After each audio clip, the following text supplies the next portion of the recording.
All right, welcome everyone to an introduction to artificial intelligence with Python. My name is Brian Yu, and in this class we'll explore some of the ideas and techniques and algorithms that are at the foundation of artificial intelligence. Now, artificial intelligence covers a wide variety of types of techniques. Anytime you see a computer do something that appears to be intelligent or rational in some way, like recognizing someone's face in a photo, or being able to play a game better than people can, or being able to understand human language when we talk to our phones and they understand what we mean and are able to respond back to us, these are all examples of AI, or artificial intelligence.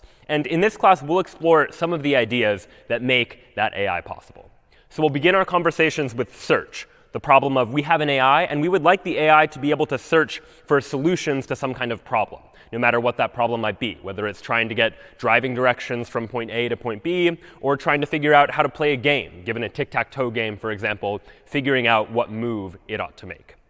After that, we'll take a look at knowledge. Ideally, we want our AI to be able to know information, to be able to represent that information, and more importantly, to be able to draw inferences from that information, to be able to use the information it knows and draw additional conclusions. So we'll talk about how AI can be programmed in order to do just that.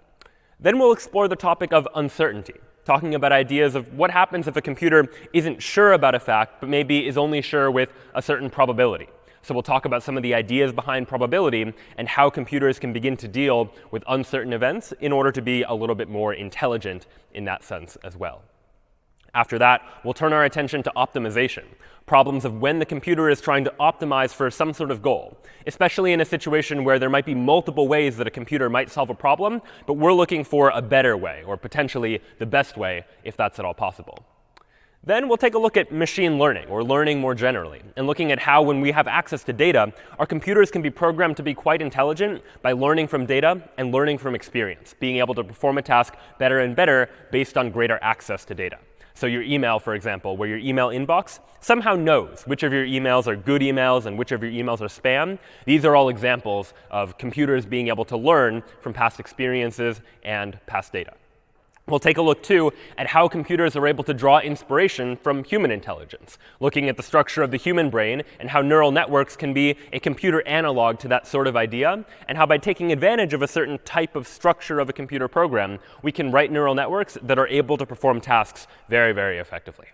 And then finally, we'll turn our attention to language, not programming languages, but human languages that we speak every day, and taking a look at the challenges that come about as a computer tries to understand natural language, and how it is that some of the natural language processing that occurs in modern artificial intelligence can actually work. But today, we'll begin our conversation with search, this problem of trying to figure out what to do when we have some sort of situation that the computer is in, some sort of environment that an agent is in, so to speak, and we would like for that agent to be able to somehow look for a solution to that problem. Now, these problems can come in any number of different types of formats. One example, for instance, might be something like this classic 15 puzzle with the sliding tiles that you might have seen, where you're trying to slide the tiles in order to make sure that all the numbers line up in order. This is an example of what you might call a search problem. The 15 puzzle begins in an initially mixed up state, and we need some way of finding moves to make in order to return the puzzle to its solved state. But there are similar problems that you can frame in other ways. Trying to find your way through a maze, for example, is another example of a search problem. You begin in one place, you have some goal of where you're trying to get to, and you need to figure out the correct sequence of actions that will take you from that initial state to the goal. And while this is a little bit abstract, anytime we talk about maze solving in this class, you can translate it to something a little more real world, something like driving directions. If you ever wonder how Google Maps is able to figure out what is the best way for you to get from point A to point B and what turns to make at what time depending on traffic, for example, it's often some sort of search algorithm. You have an AI that is trying to get from an initial position to some sort of goal by taking some sequence of actions. So we'll start our conversations today by thinking about these types of search problems and what goes into solving a search problem like this in order for an AI to be able to find a good solution. In order to do so, though, we're going to need to introduce a little bit of terminology, some of which I've already used. But the first term we'll need to think about is an agent. An agent is just some entity that perceives its environment. It somehow is able to perceive the things around it and act on that environment in some way. So in the case of the driving directions, your agent might be some representation of a car that is trying to figure out what actions to take in order to arrive at a destination. In the case of the 15 puzzle with the sliding tiles, the agent might be the AI or the person that is trying to solve that puzzle, to try and figure out what tiles to move in order to get to that solution. Next, we introduce the idea of a state. A state is just some configuration of the agent in its environment. So in the 15 puzzle, for example, any state might be any one of these three, for example. A state is just some configuration of the tiles, and each of these states is different and is going to require a slightly different solution. A different sequence of actions will be needed in each one of these in order to get from this initial state to the goal, which is where we're trying to get. So the initial state then, what is that? The initial state is just the state where the agent begins. It is one such state where we're going to start from. And this is going to be the starting point for our search algorithm, so to speak. We're going to begin with this initial state and then start to reason about it, to think about what actions might we apply to that initial state in order to figure out how to get from the beginning to the end, from the initial position to whatever our goal happens to be. And how do we make our way from that initial position to the goal? Well, ultimately, it's via taking actions. Actions are just choices that we can make in any given state. And in AI, we're always going to try to formalize these ideas a little bit more precisely, such that we could program them a little bit more mathematically, so to speak. So this will be a recurring theme. And we can more precisely define actions as a function. We're going to effectively define a function called actions that takes an input s, where s is going to be some state that exists inside of our environment. And actions of s is going to take this state as input and return as output the set of all actions that can be executed in that state. And so it's possible that some actions are only valid in certain states and not in other states. And we'll see examples of that soon too. So in the case of the 15 puzzle, for example, there are generally going to be 4 possible actions that we can do most of the time. We can slide a tile to the right, slide a tile to the left, slide a tile up, or slide a tile down, for example. And those are going to be the actions that are available to us. So somehow our AI, our program, needs some encoding of the state, which is often going to be in some numerical format, and some encoding of these actions. But it also needs some encoding of the relationship between these things. How do the states and actions relate to one another? And in order to do that, we'll introduce to our AI a transition model, which will be a description of what state we get after we perform some available action in some other state. And again, we can be a little bit more precise about this, define this transition model a little bit more formally, again, as a function. The function is going to be a function called result that this time takes 2 inputs. Input number 1 is s, some state, and input number 2 is a, some action. And the output of this function result is it is going to give us the state that we get after we perform action a in state s. So let's take a look at an example to see more precisely what this actually means. Here's an example of a state of the 15 puzzle, for example. And here's an example of an action, sliding a tile to the right. What happens if we pass these as inputs to the result function? Again, the result function takes this board, this state, as its first input, and it takes an action as a second input. And of course, here, I'm describing things visually so that you can see visually what the state is and what the action is. In a computer, you might represent one of these actions as just some number that represents the action. Or if you're familiar with enums that allow you to enumerate multiple possibilities, it might be something like that. And this state might just be represented as an array or 2-dimensional array of all of these numbers that exist. But here, we're going to show it visually just so you can see it. But when we take this state and this action, pass it into the result function, the output is a new state. The state we get after we take a tile and slide it to the right, and this is the state we get as a result. If we had a different action and a different state, for example, and pass that into the result function, we'd get a different answer altogether. So the result function needs to take care of figuring out how to take a state and take an action and get what results. And this is going to be our transition model that describes how it is that states and actions are related to each other. If we take this transition model and think about it more generally and across the entire problem, we can form what we might call a state space, the set of all of the states we can get from the initial state via any sequence of actions by taking 0 or 1 or 2 or more actions in addition to that. So we could draw a diagram that looks something like this, where every state is represented here by a game board. And there are arrows that connect every state to every other state we can get to from that state. And the state space is much larger than what you see just here. This is just a sample of what the state space might actually look like. And in general, across many search problems, whether they're this particular 15 puzzle or driving directions or something else, the state space is going to look something like this. We have individual states and arrows that are connecting them. And oftentimes, just for simplicity, we'll simplify our representation of this entire thing as a graph, some sequence of nodes and edges that connect nodes. But you can think of this more abstract representation as the exact same idea. Each of these little circles or nodes is going to represent one of the states inside of our problem. And the arrows here represent the actions that we can take in any particular state, taking us from one particular state to another state, for example. All right. So now we have this idea of nodes that are representing these states, actions that can take us from one state to another, and a transition model that defines what happens after we take a particular action. So the next step we need to figure out is how we know when the AI is done solving the problem.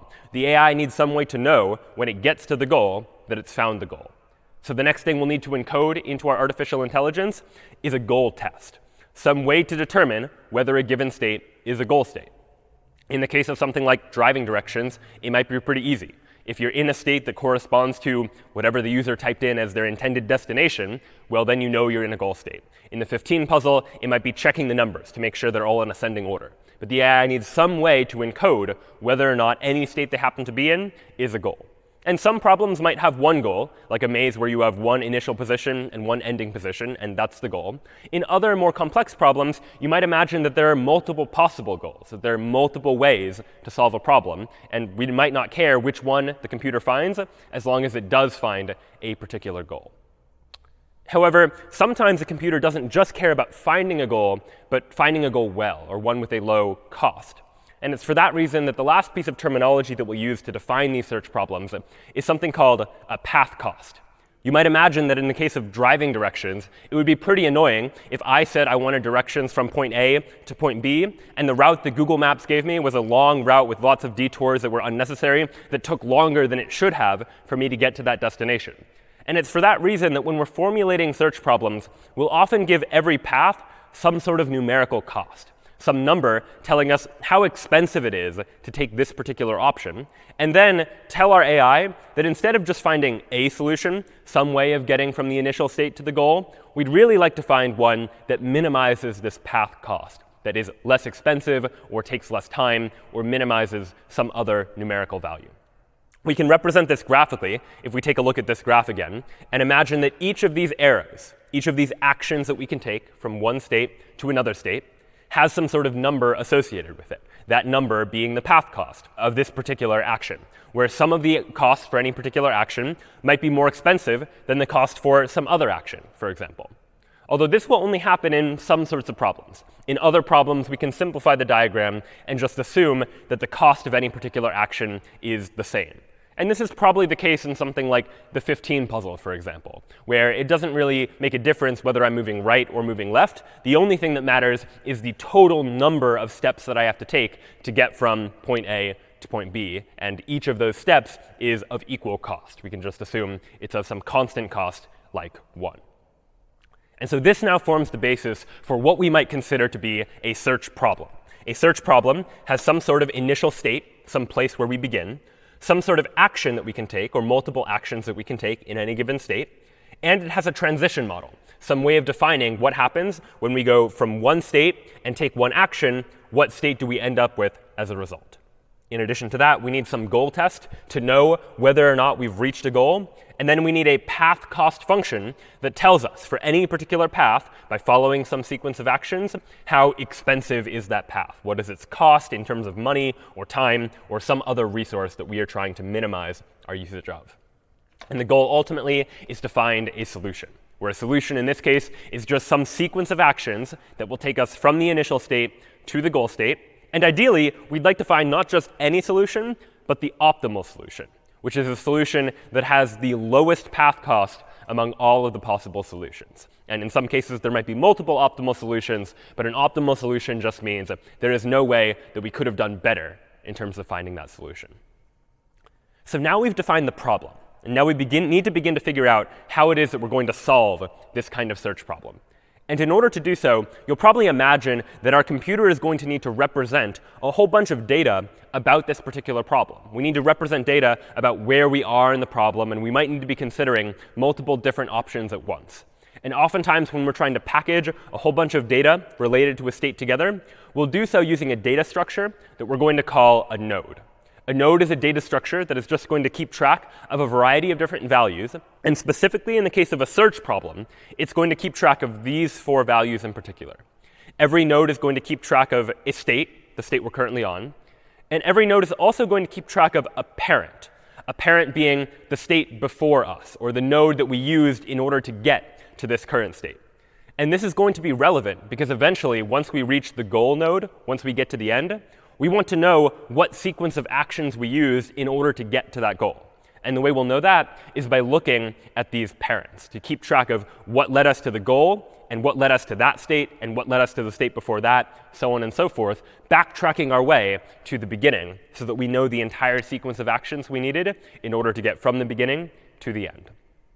The node is also going to keep track of what action we took in order to get from the parent to the current state. And the node is also going to keep track of a path cost. In other words, it's going to keep track of the number that represents how long it took to get from the initial state to the state that we currently happen to be at. And we'll see why this is relevant as we start to talk about some of the optimizations that we can make in terms of these search problems more generally. So this is the data structure that we're going to use in order to solve the problem. And now let's talk about the approach. How might we actually begin to solve the problem? Well, as you might imagine, what we're going to do is we're going to start at one particular state, and we're just going to explore from there. The intuition is that from a given state, we have multiple options that we could take, and we're going to explore those options. And once we explore those options, we'll find that more options than that are going to make themselves available. And we're going to consider all of the available options to be stored inside of a single data structure that we'll call the frontier. The frontier is going to represent all of the things that we could explore next that we haven't yet explored or visited. So in our approach, we're going to begin the search algorithm by starting with a frontier that just contains one state. The frontier is going to contain the initial state, because at the beginning, that's the only state we know about. That is the only state that exists. And then our search algorithm is effectively going to follow a loop. We're going to repeat some process again and again and again. The first thing we're going to do is, if the frontier is empty, then there's no solution. And we can report that there is no way to get to the goal. And that's certainly possible. There are certain types of problems that an AI might try to explore and realize that there is no way to solve that problem. And that's useful information for humans to know as well. So if ever the frontier is empty, that means there's nothing left to explore, and we haven't yet found a solution, so there is no solution. There's nothing left to explore. Otherwise, what we'll do is we'll remove a node from the frontier. So right now, at the beginning, the frontier just contains one node representing the initial state. But over time, the frontier might grow. It might contain multiple states. And so here, we're just going to remove a single node from that frontier. If that node happens to be a goal, then we found a solution. So we remove a node from the frontier and ask ourselves, is this the goal? And we do that by applying the goal test that we talked about earlier, asking if we're at the destination, or asking if all the numbers of the 15 puzzle happen to be in order. So if the node contains the goal, we found a solution, great, we're done. And otherwise, what we'll need to do is we'll need to expand the node. And this is a term of art in artificial intelligence. To expand the node just means to look at all of the neighbors of that node. In other words, consider all of the possible actions that I could take from the state that this node is representing, and what nodes could I get to from there. We're going to take all of those nodes, the next nodes that I can get to from this current one I'm looking at, and add those to the frontier. And then we'll repeat this process. So at a very high level, the idea is we start with a frontier that contains the initial state, and we're constantly removing a node from the frontier, looking at where we can get to next, and adding those nodes to the frontier, repeating this process over and over until either we remove a node from the frontier and it contains a goal, meaning we've solved the problem, or we run into a situation where the frontier is empty, at which point we're left with no solution.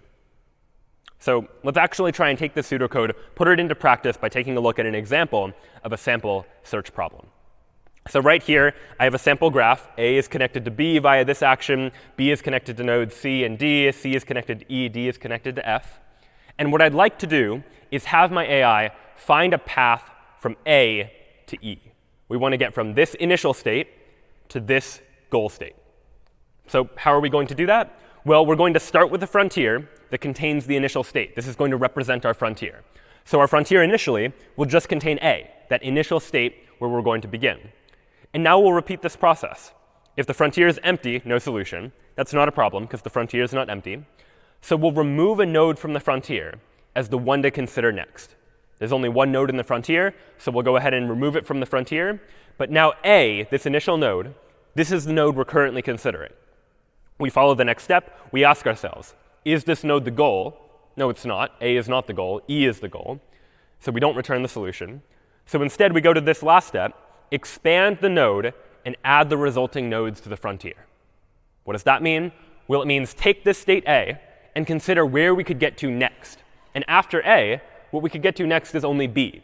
So that's what we get when we expand A. We find B, and we add B to the frontier. And now B is in the frontier, and we repeat the process again. We say, all right, the frontier is not empty, so let's remove B from the frontier. B is now the node that we're considering. We ask ourselves, is B the goal? No, it's not. So we go ahead and expand B and add its resulting nodes to the frontier. What happens when we expand B? In other words, what nodes can we get to from B? Well, we can get to C and D. So we'll go ahead and add C and D from the frontier. And now we have two nodes in the frontier, C and D. And we repeat the process again. We remove a node from the frontier. For now, I'll do so arbitrarily just by picking C. We'll see why later, how choosing which node you remove from the frontier is actually quite an important part of the algorithm. But for now, I'll arbitrarily remove C, say it's not the goal, so we'll add E, the next one, to the frontier. Then let's say I remove E from the frontier. And now I check, I'm currently looking at state E. Is it a goal state? It is, because I'm trying to find a path from A to E. So I would return the goal. And that now would be the solution, that I'm now able to return the solution, and I have found a path from A to E. So this is the general idea, the general approach of this search algorithm, to follow these steps, constantly removing nodes from the frontier until we're able to find a solution. So the next question you might reasonably ask is, what could go wrong here? What are the potential problems with an approach like this? And here's one example of a problem that could arise from this sort of approach. Imagine this same graph, same as before, with one change. The change being now, instead of just an arrow from A to B, we also have an arrow from B to A, meaning we can go in both directions. And this is true in something like the 15 puzzle, where when I slide a tile to the right, I could then slide a tile to the left to get back to the original position. I could go back and forth between A and B, and that's what these double arrows symbolize, the idea that from one state, I can get to another, and then I can get back. And that's true in many search problems. What's going to happen if I try to apply the same approach now? Well, I'll begin with A, same as before, and I'll remove A from the frontier. And then I'll consider where I can get to from A. And after A, the only place I can get to is B, so B goes into the frontier.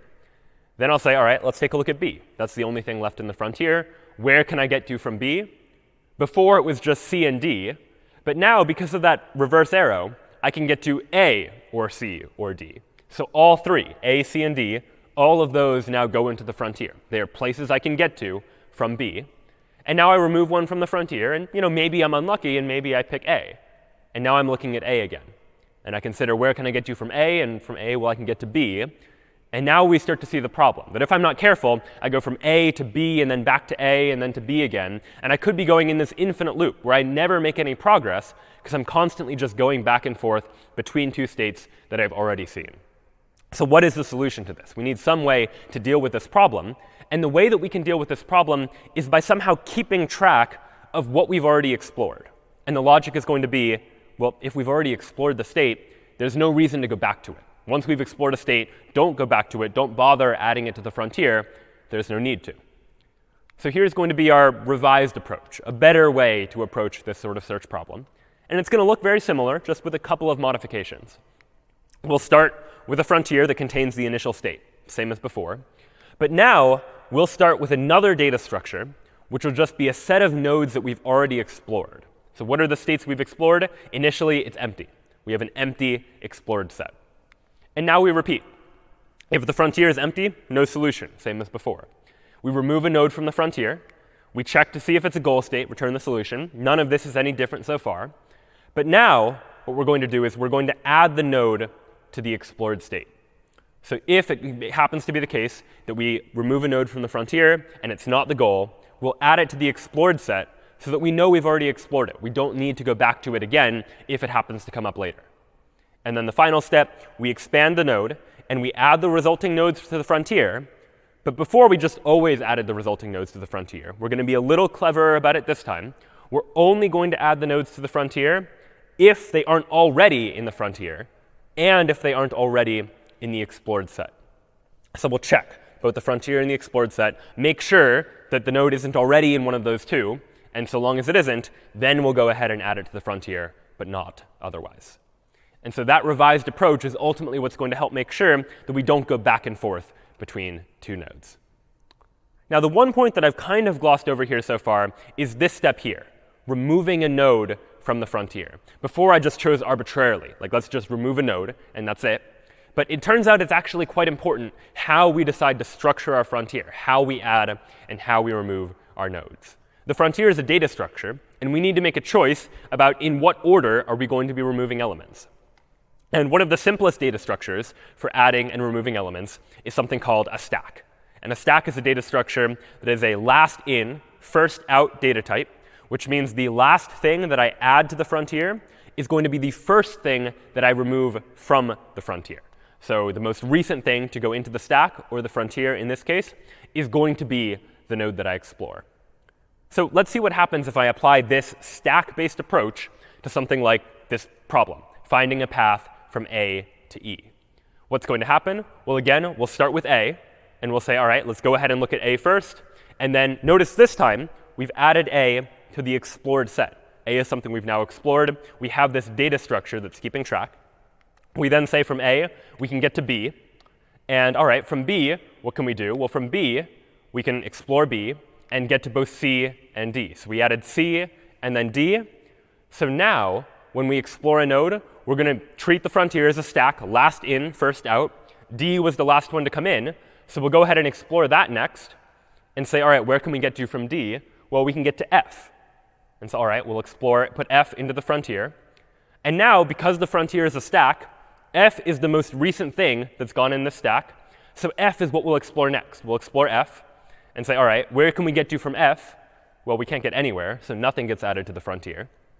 So now, what was the new most recent thing added to the frontier? Well, it's now C, the only thing left in the frontier. We'll explore that, from which we can see, all right, from C we can get to E. So E goes into the frontier. And then we say, all right, let's look at E. And E is now the solution. And now we've solved the problem. So when we treat the frontier like a stack, a last in, first out data structure, that's the result we get. We go from A to B to D to F. And then we sort of backed up and went down to C and then E. And it's important to get a visual sense for how this algorithm is working. We went very deep in this search tree, so to speak, all the way until the bottom, where we hit a dead end. And then we effectively backed up and explored this other route that we didn't try before. And it's this going very deep in the search tree idea, this way the algorithm ends up working when we use a stack, that we call this version of the algorithm depth first search. Depth first search is the search algorithm where we always explore the deepest node in the frontier. We keep going deeper and deeper through our search tree. And then if we hit a dead end, we back up and we try something else instead. But depth first search is just one of the possible search options that we could use. It turns out that there's another algorithm called breadth first search, which behaves very similarly to depth first search with one difference. Instead of always exploring the deepest node in the search tree, the way that depth first search does, breadth first search is always going to explore the shallowest node in the frontier. So what does that mean? Well, it means that instead of using a stack, which depth first search, or DFS, used, where the most recent item added to the frontier is the one we'll explore next, in breadth first search, or BFS, we'll instead use a queue, where a queue is a first in, first out data type, where the very first thing we add to the frontier is the first one we'll explore, and they effectively form a line, or a queue, where the earlier you arrive in the frontier, the earlier you get explored. So what would that mean for the same exact problem, finding a path from A to E? Well, we start with A, same as before. Then we'll go ahead and have explored A and say, where can we get to from A? Well, from A, we can get to B, same as before. From B, same as before, we can get to C and D. So C and D get added to the frontier. This time, though, we added C to the frontier before D. So we'll explore C first. So C gets explored. And from C, where can we get to? Well, we can get to E. So E gets added to the frontier, but because D was explored before E, we'll look at D next. So we'll explore D and say, where can we get to from D? We can get to F. And only then will we say, all right, now we can get to E. And so what breadth first search, or BFS, did is we started here. We looked at both C and D, and then we looked at E. Effectively, we're looking at things 1 away from the initial state, then 2 away from the initial state, and only then things that are 3 away from the initial state. Unlike depth first search, which just went as deep as possible into the search tree until it hit a dead end, and then ultimately had to back up. So these now are 2 different search algorithms that we could apply in order to try and solve a problem. And let's take a look at how these would actually work in practice with something like maze solving, for example. So here's an example of a maze. These empty cells represent places where our agent can move. These darkened gray cells represent walls that the agent can't pass through. And ultimately, our agent, our AI, is going to try to find a way to get from position A to position B via some sequence of actions, where those actions are left, right, up, and down. What will depth first search do in this case? Well, depth first search will just follow one path. If it reaches a fork in the road where it has multiple different options, depth first search is just, in this case, going to choose one. It has no real preference. But it's going to keep following one until it hits a dead end. And when it hits a dead end, depth first search effectively goes back to the last decision point and tries the other path, fully exhausting this entire path. And when it realizes that, OK, the goal's not here, then it turns its attention to this path. It goes as deep as possible. When it hits a dead end, it backs up and then tries this other path, keeps going as deep as possible down one particular path, and when it realizes that that's a dead end, then it'll back up and then ultimately find its way to the goal. And maybe you got lucky and maybe you made a different choice earlier on, but ultimately this is how depth first search is going to work. It's going to keep following until it hits a dead end, and when it hits a dead end, it backs up and looks for a different solution. And so one thing you might reasonably ask is this algorithm always going to work? Will it always actually find a way to get from the initial state to the goal? And it turns out that as long as our maze is finite, as long as there are only finitely many spaces where we can travel, then yes, depth first search is going to find a solution, because eventually it'll just explore everything. If the maze happens to be infinite and there's an infinite state space, which does exist in certain types of problems, then it's a slightly different story. But as long as our maze has finitely many squares, we're going to find a solution. The next question, though, that we want to ask is it going to be a good solution? Is it the optimal solution that we can find? And the answer there is not necessarily. And let's take a look at an example of that. In this maze, for example, we're again trying to find our way from A to B. And you notice here there are multiple possible solutions. We could go this way, or we could go up in order to make our way from A to B. Now, if we're lucky, depth first search will choose this way and get to B.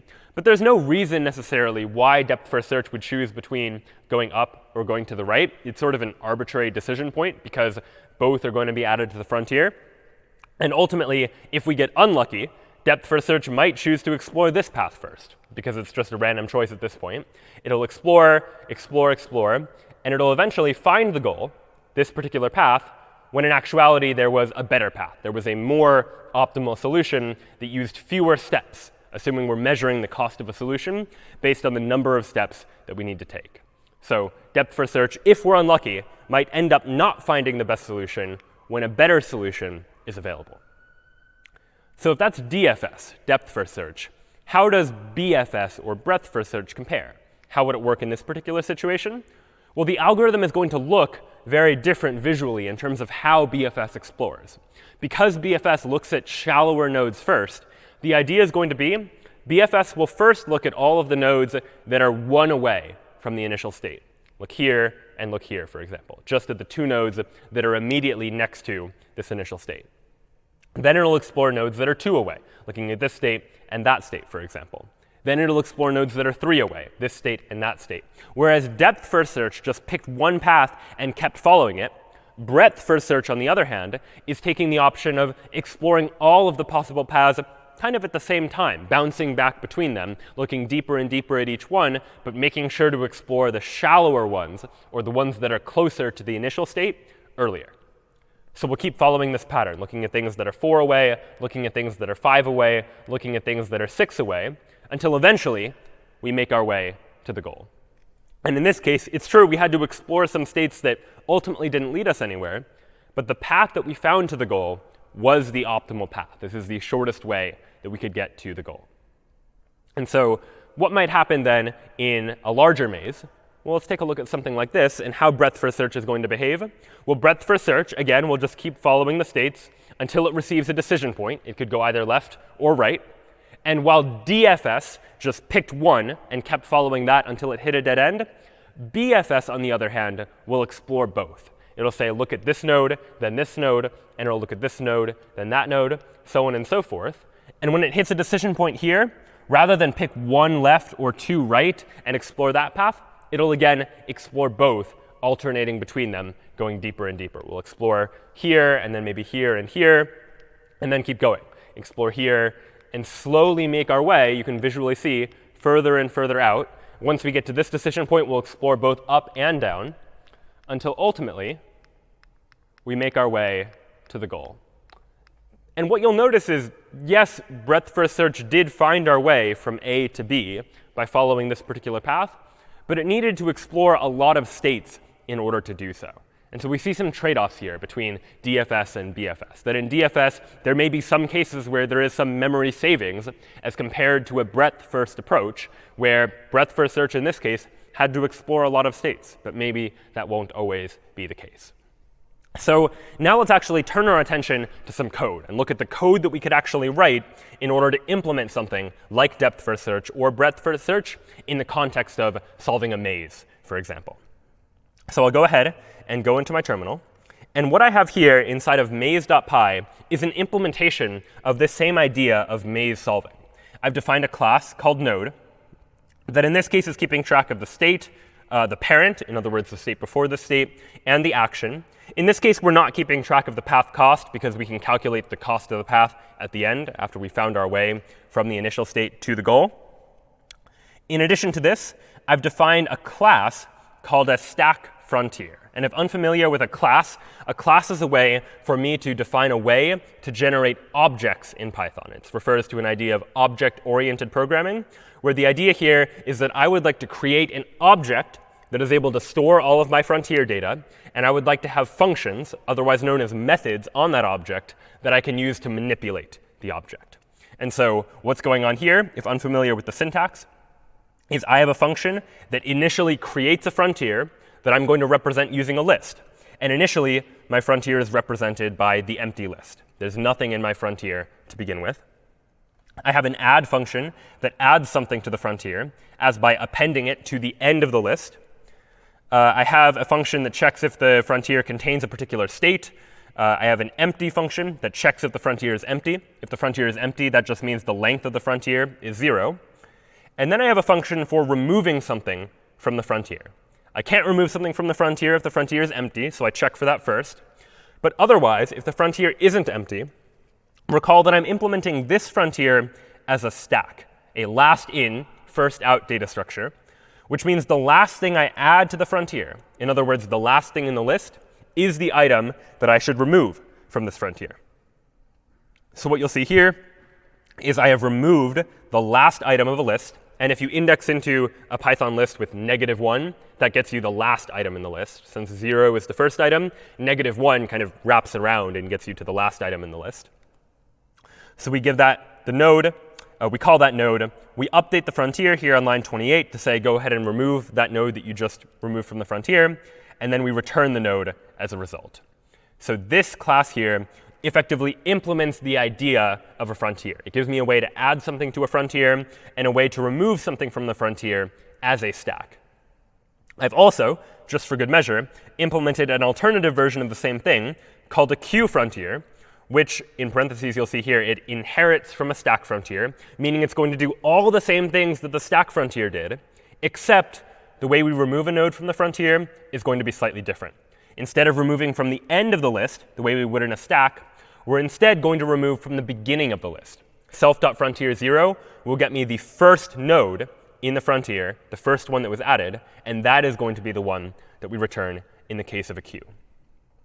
Then under here, I have a definition of a class called maze. This is going to handle the process of taking a sequence, a maze-like text file, and figuring out how to solve it. So it will take as input a text file that looks something like this, for example, where we see hash marks that are here representing walls, and I have the character A representing the starting position, and the character B representing the ending position. And you can take a look at the code for parsing this text file right now. That's the less interesting part. The more interesting part is this solve function here, where the solve function is going to figure out how to actually get from point A to point B. And here we see an implementation of the exact same idea we saw from a moment ago. We're going to keep track of how many states we've explored, just so we can report that data later. But I start with a node that represents just the start state. And I start with a frontier that in this case is a stack frontier. And given that I'm treating my frontier as a stack, you might imagine that the algorithm I'm using here is now depth first search, because depth first search, or DFS, uses a stack as its data structure. And initially, this frontier is just going to contain the start state. We initialize an explored set that initially is empty. There's nothing we've explored so far. And now here's our loop, that notion of repeating something again and again. First, we check if the frontier is empty by calling that empty function that we saw the implementation of a moment ago. And if the frontier is indeed empty, we'll go ahead and raise an exception, or a Python error, to say, sorry, there is no solution to this problem. Otherwise, we'll go ahead and remove a node from the frontier, as by calling frontier.remove, and update the number of states we've explored, because now we've explored one additional state. So we say self.numExplored plus equals 1, adding 1 to the number of states we've explored. Once we remove a node from the frontier, recall that the next step is to see whether or not it's the goal test. And in the case of the maze, the goal is pretty easy. I check to see whether the state of the node is equal to the goal. Initially, when I set up the maze, I set up this value called goal, which is a property of the maze, so I can just check to see if the node is actually the goal. And if it is the goal, then what I want to do is backtrack my way towards figuring out what actions I took in order to get to this goal. And how do I do that? We'll recall that every node stores its parent, the node that came before it that we used to get to this node, and also the action used in order to get there. So I can create this loop where I'm constantly just looking at the parent of every node and keeping track for all of the parents what action I took to get from the parent to this current node. So this loop is going to keep repeating this process of looking through all of the parent nodes until we get back to the initial state, which has no parent, where node.parent is going to be equal to none. As I do so, I'm going to be building up the list of all of the actions that I'm following and the list of all of the cells that are part of this solution. But I'll reverse them because when I build it up, going from the goal back to the initial state, I'm building the sequence of actions from the goal to the initial state, but I want to reverse them in order to get the sequence of actions from the initial state to the goal. And that is ultimately going to be the solution. So all of that happens if the current state is equal to the goal. And otherwise, if it's not the goal, well, then I'll go ahead and add this state to the explored set to say, I've explored this state now. No need to go back to it if I come across it in the future. And then this logic here implements the idea of adding neighbors to the frontier. I'm saying, look at all of my neighbors, and I implemented a function called neighbors that you can take a look at. And for each of those neighbors, I'm going to check, is the state already in the frontier? Is the state already in the explored set? And if it's not in either of those, then I'll go ahead and add this new child node, this new node, to the frontier. So there's a fair amount of syntax here, but the key here is not to understand all the nuances of the syntax, though feel free to take a closer look at this file on your own to get a sense for how it is working.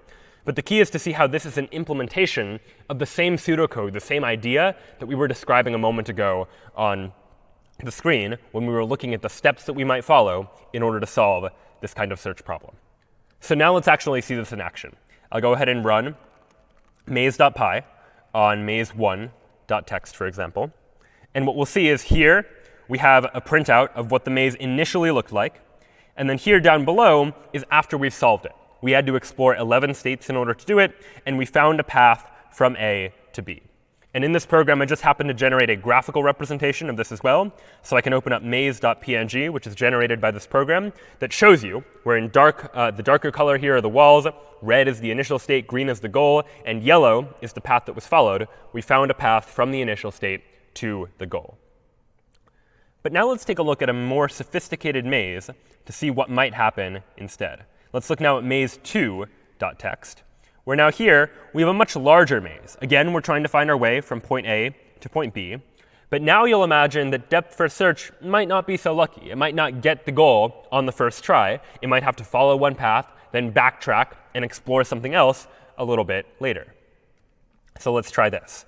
We'll run python maze.py of maze2.txt, this time trying on this other maze.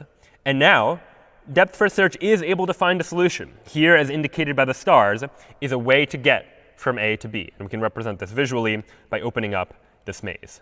Here's what that maze looks like. And highlighted in yellow is the path that was found from the initial state to the goal. But how many states did we have to explore before we found that path? Well, recall that in my program, I was keeping track of the number of states that we've explored so far. And so I can go back to the terminal and see that, all right, in order to solve this problem, we had to explore 399 different states. And in fact, if I make one small modification to the program and tell the program at the end when we output this image, I added an argument called showExplored. And if I set showExplored equal to true and rerun this program, python maze.py, running it on maze2, and then I open the maze, what you'll see here is highlighted in red are all of the states that had to be explored to get from the initial state to the goal. Depth first search, or DFS, didn't find its way to the goal right away. It made a choice to first explore this direction. And when it explored this direction, it had to follow every conceivable path all the way to the very end, even this long and winding one, in order to realize that, you know what, that's a dead end. And instead, the program needed to backtrack. After going this direction, it must have gone this direction. It got lucky here by just not choosing this path. But it got unlucky here, exploring this direction, exploring a bunch of states it didn't need to, and then likewise exploring all of this top part of the graph when it probably didn't need to do that either. So all in all, depth first search here really not performing optimally, or probably exploring more states than it needs to. It finds an optimal solution, the best path to the goal, but the number of states needed to explore in order to do so, the number of steps I had to take, that was much higher. So let's compare. How would breadth first search, or BFS, do on this exact same maze instead? And in order to do so, it's a very easy change. The algorithm for DFS and BFS is identical, with the exception of what data structure we use to represent the frontier. That in DFS, I used a stack frontier, last in, first out, whereas in BFS, I'm going to use a queue frontier, first in, first out, where the first thing I add to the frontier is the first thing that I remove. So I'll go back to the terminal, rerun this program on the same maze, and now you'll see that the number of states we had to explore was only 77, as compared to almost 400 when we used depth first search. And we can see exactly why. We can see what happened if we open up maze.png now and take a look. Again, yellow highlight is the solution that breadth first search found, which incidentally is the same solution that depth first search found. They're both finding the best solution, but notice all the white unexplored cells. There was much fewer states that needed to be explored in order to make our way to the goal, because breadth first search operates a little more shallowly. It's exploring things that are close to the initial state without exploring things that are further away. So if the goal is not too far away, then breadth first search can actually behave quite effectively on a maze that looks a little something like this. Now, in this case, both BFS and DFS ended up finding the same solution, but that won't always be the case. And in fact, let's take a look at one more example. For instance, maze3.txt. In maze3.txt, notice that here there are multiple ways that you could get from A to B. It's a relatively small maze, but let's look at what happens.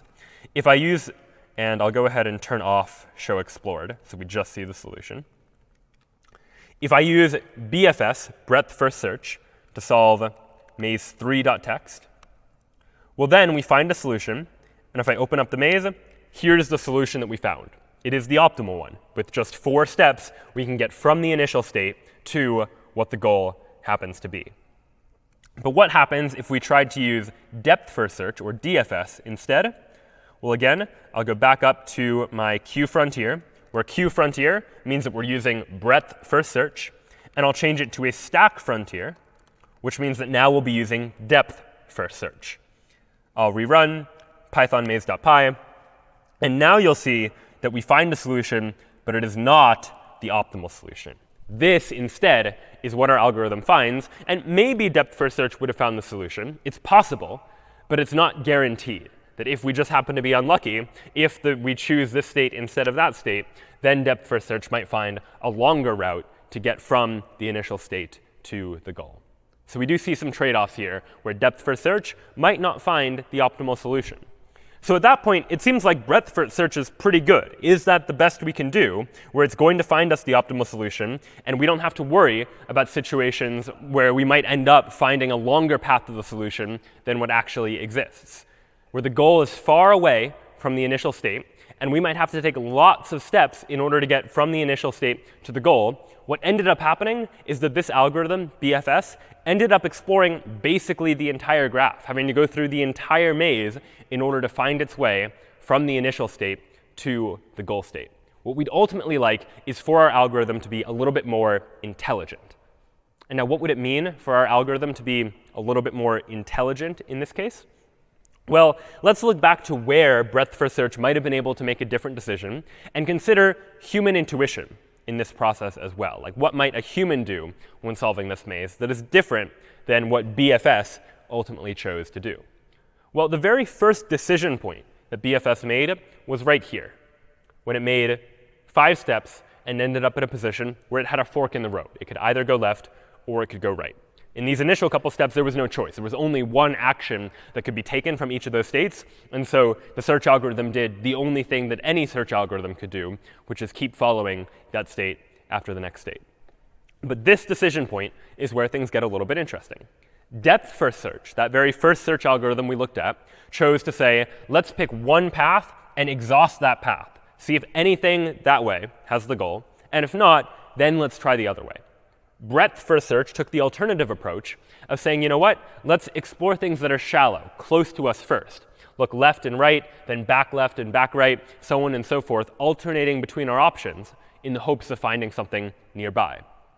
But ultimately, what might a human do if confronted with a situation like this of go left or go right? Well, a human might visually see that, all right, I'm trying to get to state B, which is way up there, and going right just feels like it's closer to the goal. Like, it feels like going right should be better than going left because I'm making progress towards getting to that goal. Now, of course, there are a couple of assumptions that I'm making here. I'm making the assumption that we can represent this grid as like a 2-dimensional grid where I know the coordinates of everything. I know that A is in coordinate 0, 0, and B is in some other coordinate pair, and I know what coordinate I'm at now. So I can calculate that, yeah, going this way, that is closer to the goal. And that might be a reasonable assumption for some types of search problems, but maybe not in others. But for now, we'll go ahead and assume that I know what my current coordinate pair is, and I know the coordinate, xy, of the goal that I'm trying to get to. And in this situation, I'd like an algorithm that is a little bit more intelligent, that somehow knows that I should be making progress towards the goal, and this is probably the way to do that, because in a maze, moving in the coordinate direction of the goal is usually, though not always, a good thing. And so here we draw a distinction between 2 different types of search algorithms, uninformed search and informed search. Uninformed search algorithms are algorithms like DFS and BFS, the 2 algorithms that we just looked at, which are search strategies that don't use any problem-specific knowledge to be able to solve the problem. DFS and BFS didn't really care about the structure of the maze or anything about the way that a maze is in order to solve the problem. They just look at the actions available and choose from those actions, and it doesn't matter whether it's a maze or some other problem. The solution, or the way that it tries to solve the problem, is really fundamentally going to be the same. What we're going to take a look at now is an improvement upon uninformed search. We're going to take a look at informed search. Informed search are going to be search strategies that use knowledge specific to the problem to be able to better find a solution. And in the case of a maze, this like problem-specific knowledge is something like, if I'm in a square that is geographically closer to the goal, that is better than being in a square that is geographically further away. And this is something we can only know by thinking about this problem and reasoning about what knowledge might be helpful for our AI agent to know a little something about. There are a number of different types of informed search. Specifically, first, we're going to look at a particular type of search algorithm called greedy best first search. Greedy best first search, often abbreviated GBFS, is a search algorithm that instead of expanding the deepest node like DFS or the shallowest node like BFS, this algorithm is always going to expand the node that it thinks is closest to the goal. Now, the search algorithm isn't going to know for sure whether it is the closest thing to the goal. Because if we knew what was closest to the goal all the time, then we would already have a solution. Like the knowledge of what is close to the goal, we could just follow those steps in order to get from the initial position to the solution. But if we don't know the solution, meaning we don't know exactly what's closest to the goal, instead, we can use an estimate of what's closest to the goal, otherwise known as a heuristic, just some way of estimating whether or not we're close to the goal. And we'll do so using a heuristic function, conventionally called h of n, that takes a state as input and returns our estimate of how close we are to the goal. So what might this heuristic function actually look like in the case of a maze-solving algorithm, where we're trying to solve a maze? What does a heuristic look like? Well, the heuristic needs to answer a question like, between these two cells, C and D, which one is better? Which one would I rather be in if I'm trying to find my way to the goal?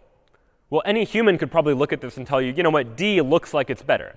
Even if the maze is convoluted and you haven't thought about all the walls, D is probably better. And why is D better? Well, because if you ignore the walls, let's just pretend the walls don't exist for a moment and relax the problem, so to speak, D, just in terms of like coordinate pairs, is closer to this goal. It's fewer steps that I would need to take to get to the goal as compared to C, even if you ignore the walls. If you just know the xy coordinate of C and the xy coordinate of the goal, and likewise you know the xy coordinate of D, you can calculate that D, just geographically, ignoring the walls, looks like it's better. And so this is the heuristic function that we're going to use. And it's something called the Manhattan distance, one specific type of heuristic, where the heuristic is how many squares vertically and horizontally, and then left to right, so not allowing myself to go diagonally, just either up or right or left or down. How many steps do I need to take to get from each of these cells to the goal? Well, as it turns out, D is much closer. There are fewer steps. It only needs to take 6 steps in order to get to that goal.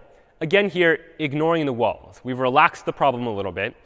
We're just concerned with, if you do the math to subtract the x values from each other and the y values from each other, what is our estimate of how far we are away? We can estimate that D is closer to the goal than C is. And so now we have an approach. We have a way of picking which node to remove from the frontier. And at each stage in our algorithm, we're going to remove a node from the frontier. We're going to explore the node if it has the smallest value for this heuristic function, if it has the smallest Manhattan distance to the goal. And so what would this actually look like? Well, let me first label this graph, label this maze, with a number representing the value of this heuristic function, the value of the Manhattan distance from any of these cells. So from this cell, for example, we're 1 away from the goal. From this cell, we're 2 away from the goal, 3 away, 4 away. Here, we're 5 away, because we have to go 1 to the right and then 4 up. From somewhere like here, the Manhattan distance is 2. We're only 2 squares away from the goal geographically, even though in practices we're going to have to take a longer path. But we don't know that yet. The heuristic is just some easy way to estimate how far we are away from the goal. And maybe our heuristic is overly optimistic. It thinks that, yeah, we're only 2 steps away, when in practice, when you consider the walls, it might be more steps. So the important thing here is that the heuristic isn't a guarantee of how many steps it's going to take. It is estimating. It's an attempt at trying to approximate. And it does seem generally the case that the squares that look closer to the goal have smaller values for the heuristic function than squares that are further away. So now, using greedy best first search, what might this algorithm actually do? Well, again, for these first 5 steps, there's not much of a choice.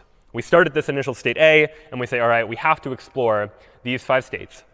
But now we have a decision point. Now we have a choice between going left and going right. And before, when DFS and BFS would just pick arbitrarily, because it just depends on the order you throw these 2 nodes into the frontier, and we didn't specify what order you put them into the frontier, only the order you take them out. Here we can look at 13 and 11 and say that, all right, this square is a distance of 11 away from the goal according to our heuristic, according to our estimate. And this one we estimate to be 13 away from the goal. So between those two options, between these two choices, I'd rather have the 11. I'd rather be 11 steps away from the goal, so I'll go to the right. We're able to make an informed decision because we know a little something more about this problem. So then we keep following, 10, 9, 8. Between the two 7s, we don't really have much of a way to know between those, so then we do just have to make an arbitrary choice. And you know what? Maybe we choose wrong. But that's OK, because now we can still say, all right, let's try this 7. We say 7, 6. We have to make this choice, even though it increases the value of the heuristic function. But now we have another decision point between 6 and 8. And between those two, and really we're also considering this 13, but that's much higher. Between 6, 8, and 13, well, the 6 is the smallest value, so we'd rather take the 6. We're able to make an informed decision that going this way to the right is probably better than going down. So we turn this way, we go to 5, and now we find a decision point where we'll actually make a decision that we might not want to make, but there's unfortunately not too much of a way around this. We see 4 and 6. 4 looks closer to the goal, right? It's going up, and the goal is further up. So we end up taking that route, which ultimately leads us to a dead end. But that's OK, because we can still say, all right, now let's try the 6, and now follow this route that will ultimately lead us to the goal.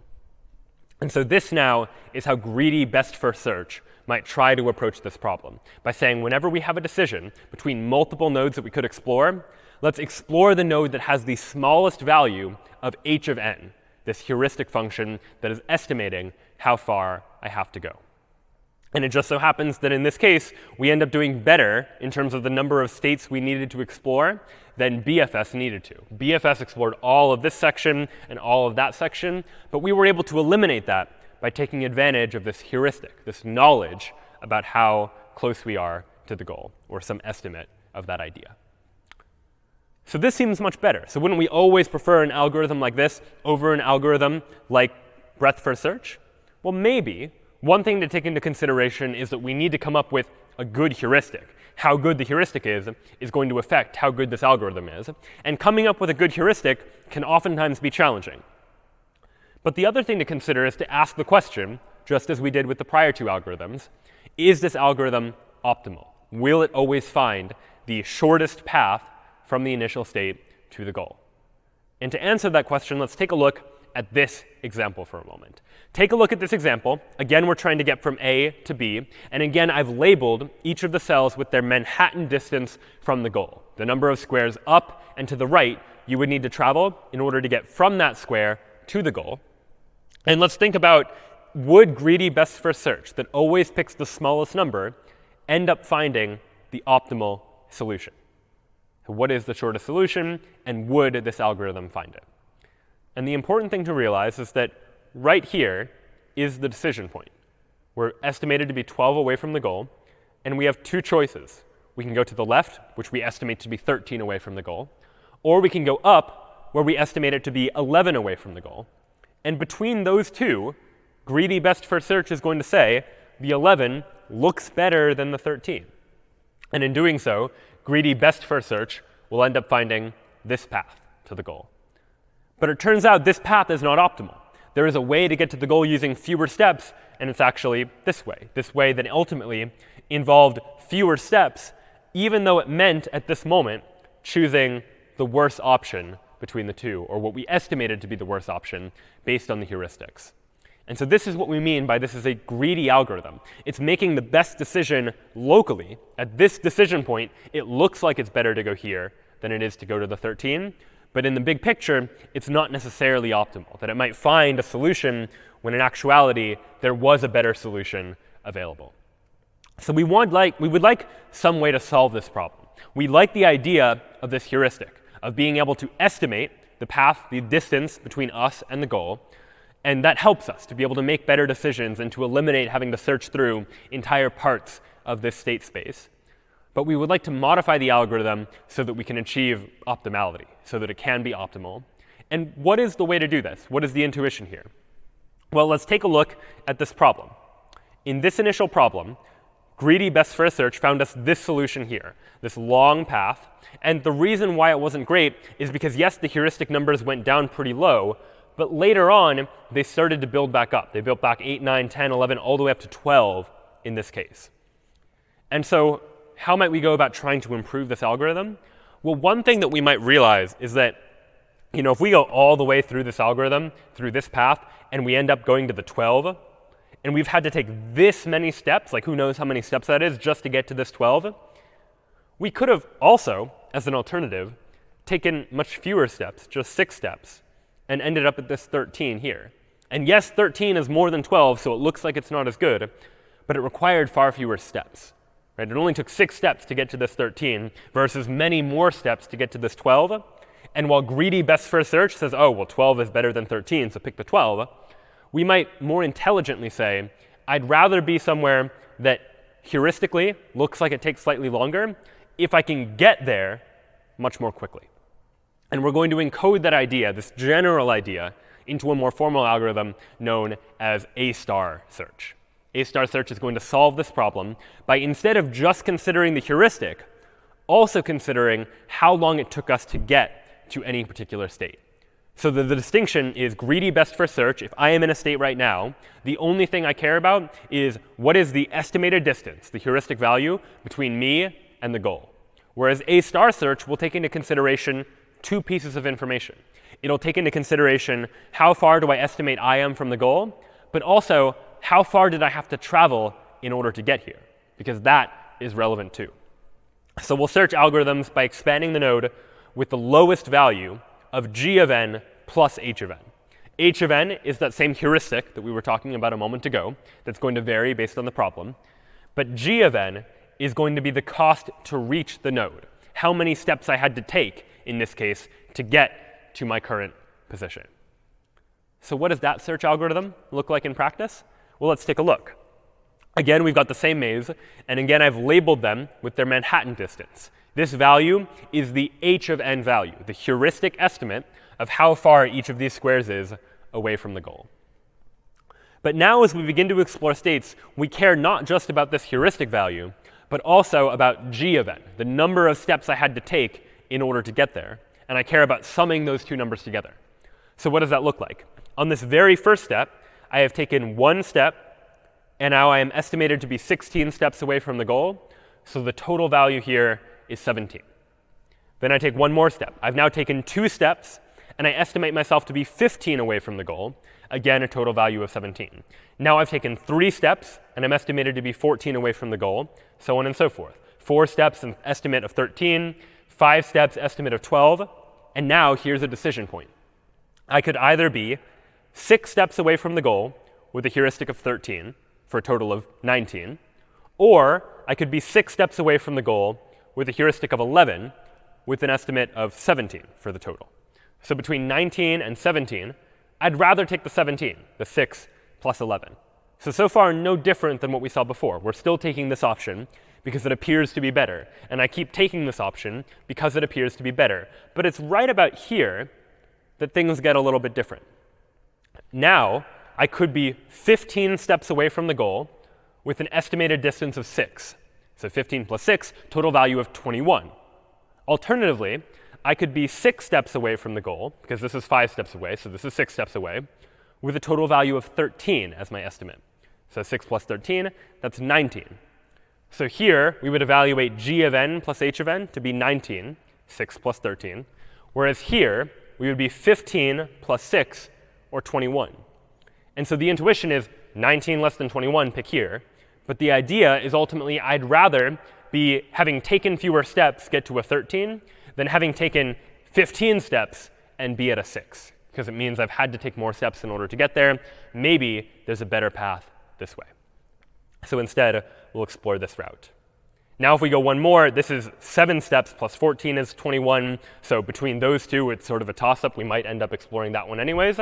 But after that, as these numbers start to get bigger in the heuristic values, and these heuristic values start to get smaller, you'll find that we'll actually keep exploring down this path. And you can do the math to see that at every decision point, A-star search is going to make a choice based on the sum of how many steps it took me to get to my current position, and then how far I estimate I am from the goal. So while we did have to explore some of these states, the ultimate solution we found was, in fact, an optimal solution. It did find us the quickest possible way to get from the initial state to the goal. And it turns out that A-star is an optimal search algorithm under certain conditions. So the conditions are h of n, my heuristic, needs to be admissible. What does it mean for a heuristic to be admissible? Well, a heuristic is admissible if it never overestimates the true cost. H of n always needs to either get it exactly right in terms of how far away I am, or it needs to underestimate. So we saw an example from before where the heuristic value was much smaller than the actual cost it would take. That's totally fine, but the heuristic value should never overestimate. It should never think that I'm further away from the goal than I actually am. And meanwhile, to make a stronger statement, h of n also needs to be consistent. And what does it mean for it to be consistent? Mathematically, it means that for every node, which we'll call n, and successor, the node after me, that I'll call n prime, where it takes a cost of c to make that step, the heuristic value of n needs to be less than or equal to the heuristic value of n prime plus the cost.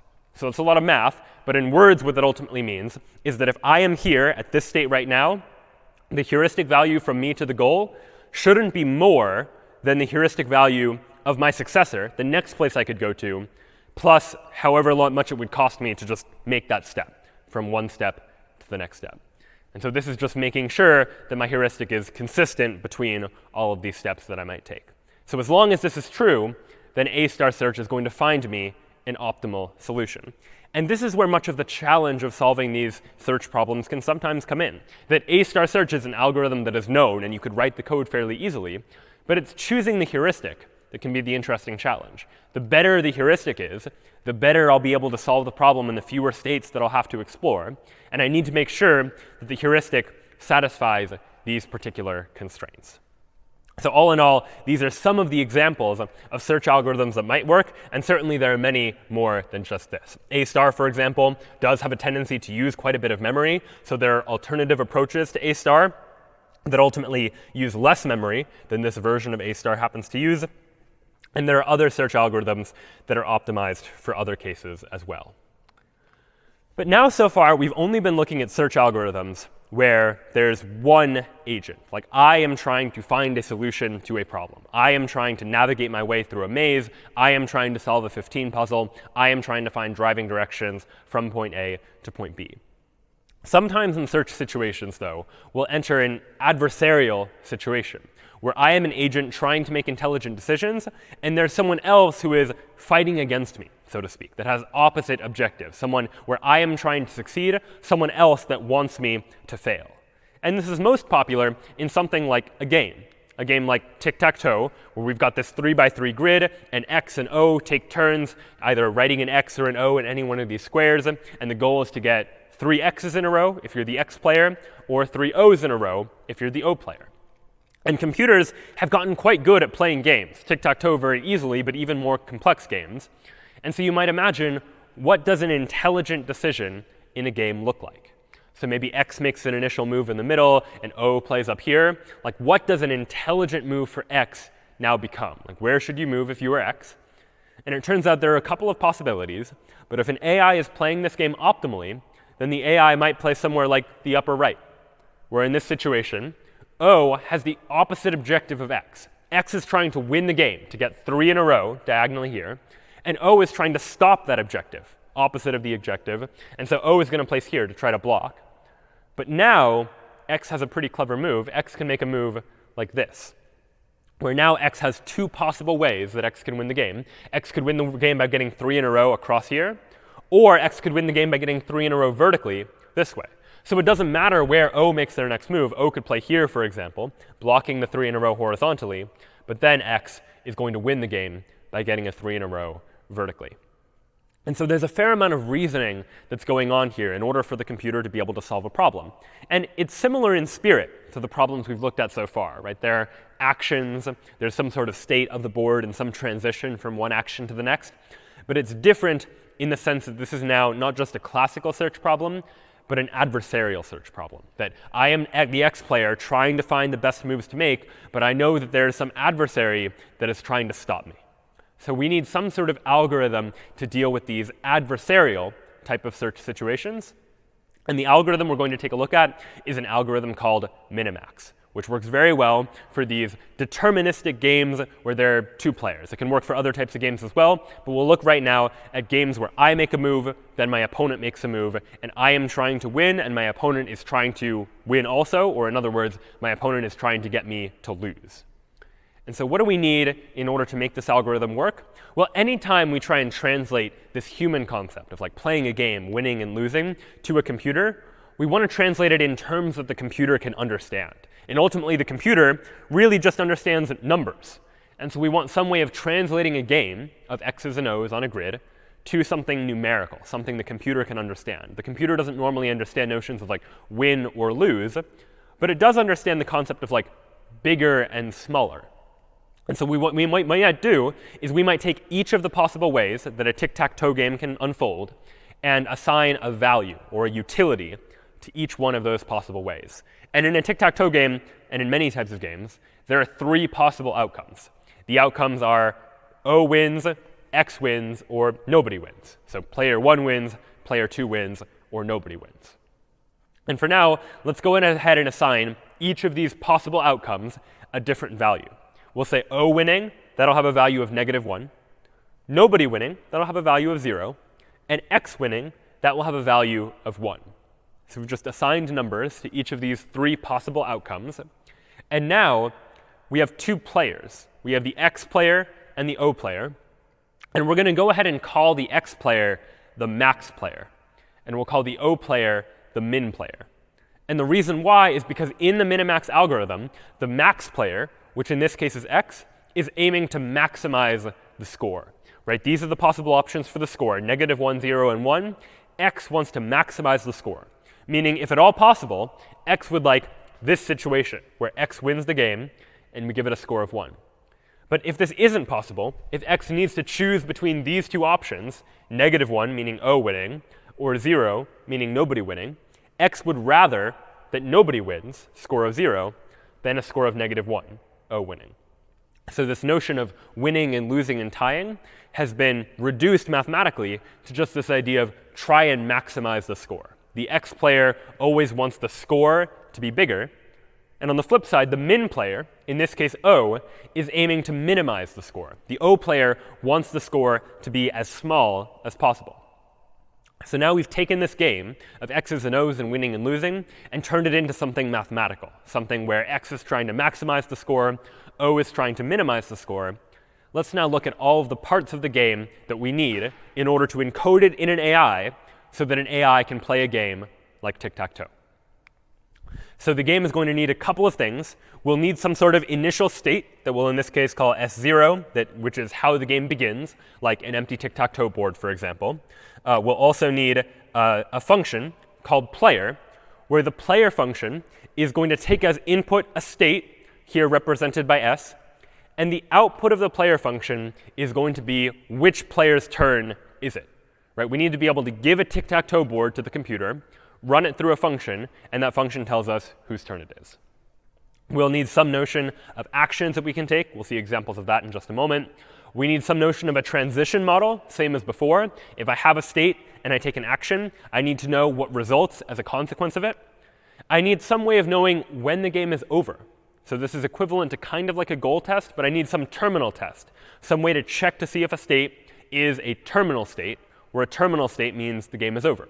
In the classic game of tic-tac-toe, a terminal state means either someone has gotten 3 in a row or all of the squares of the tic-tac-toe board are filled. Either of those conditions make it a terminal state. In a game of chess, it might be something like when there is checkmate, or if checkmate is no longer possible, that becomes a terminal state. And then finally, we'll need a utility function, a function that takes a state and gives us a numerical value for that terminal state. Some way of saying if X wins the game, that has a value of 1. If O has won the game, that has a value of -1. If nobody has won the game, that has a value of 0. So let's take a look at each of these in turn. The initial state, we can just represent in tic-tac-toe as the empty game board. This is where we begin. It's the place from which we begin this search. And again, I'll be representing these things visually, but you can imagine this really just being like an array or a two-dimensional array of all of these possible squares. Then we need the player function that, again, takes a state and tells us whose turn it is. Assuming x makes the first move, if I have an empty game board, then my player function is going to return x. And if I have a game board where x has made a move, then my player function is going to return O. The player function takes a tic-tac-toe game board and tells us whose turn it is. Next up, we'll consider the actions function. The actions function, much like it did in classical search, takes a state and gives us the set of all of the possible actions we can take in that state. So let's imagine it's O's turn to move in a game board that looks like this. What happens when we pass it into the actions function? So the actions function takes this state of the game as input, and the output is a set of possible actions. It's a set of, I could move in the upper left, or I could move in the bottom middle. Those are the two possible action choices that I have when I begin in this particular state. Now, just as before, when we had states and actions, we need some sort of transition model to tell us when we take this action in the state, what is the new state that we get?